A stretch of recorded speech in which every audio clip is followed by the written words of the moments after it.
ఏపీలో జిల్లాల పునర్విభజనపై ఎన్నికల్లో ఇచ్చిన హామీ మేరకు కసరత్తు చేస్తున్న కూటమి సర్కార్కు సవాళ్లు ఎదురవుతున్నాయి. ఇప్పటికే ఈ వ్యవహారంపై సిఫార్సులు చేసేందుకు నియమించిన కేబినెట్ సబ్ కమిటీ మరోసారి సమావేశమైంది. ఈ భేటీలో కొత్త జిల్లాల ఏర్పాటుకు సంబంధించి ఓ విషయంలో మాత్రం మంత్రులు అభ్యంతరం వ్యక్తం చేశారు. ఇప్పటి వరకు ఇచ్చిన ప్రతిపాదనల్లో వేటిని ఆమోదించాలి, వేటిని తిరస్కరించాలన్న దానిపై ఈ అభ్యంతరం కీలకంగా మారబోతోంది.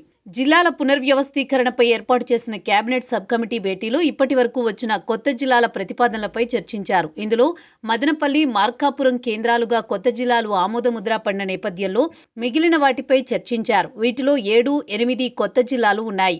అయితే వీటి ఏర్పాటు విషయంలో మంత్రుల కమిటీ ఉమ్మడిగా ఓ అభిప్రాయం వ్యక్తం చేసింది.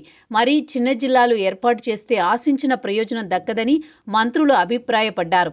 ప్రస్తుతం కృష్ణా జిల్లాలో ఉన్న నూజివీడు, గన్నవరం నియోజకవర్గాలను ఎన్టీఆర్ జిల్లాలోనూ, ఏలూరు జిల్లాలో ఉన్న కైకలూరు నియోజకవర్గాన్ని కృష్ణా జిల్లాలో కలిపే ప్రతిపాదనలపై చర్చించారు. అలాగే కొత్త రెవెన్యూ డివిజన్లుగా అద్దంకి, గిద్దలూరు, మడకసిరను ఏర్పాటు చేయడంపై రూట్ మ్యాప్ ఖరారు చేశారు. మరోవైపు అల్లూరి జిల్లా కేంద్రం దూరమైనందున ప్రత్యేక అథారిటీ ఏర్పాటు చేయాలని సీఎం చంద్రబాబు చేసిన సూచనపై మంత్రులు చర్చించారు. దీంతో పాటు పోలవరం ముంపు మండలాలు ఏ జిల్లాలో కలపాలన్న దానిపైన చర్చించారు. అయితే ఈ భేటీలో మంత్రులు కొత్త జిల్లాలతో పాటు రెవెన్యూ డివిజన్ల ప్రతిపాదనలపై చర్చించినా అన్ని విషయాల్లో ఏకాభిప్రాయం రాలేదని సమాచారం. దీంతో మరోసారి సమావేశమై వీటిపై తుది నిర్ణయం తీసుకోవాలని భావిస్తున్నారు. అయితే అనంతరం సీఎం చంద్రబాబుకు మంత్రుల కమిటీ నివేదిక ఇస్తోంది.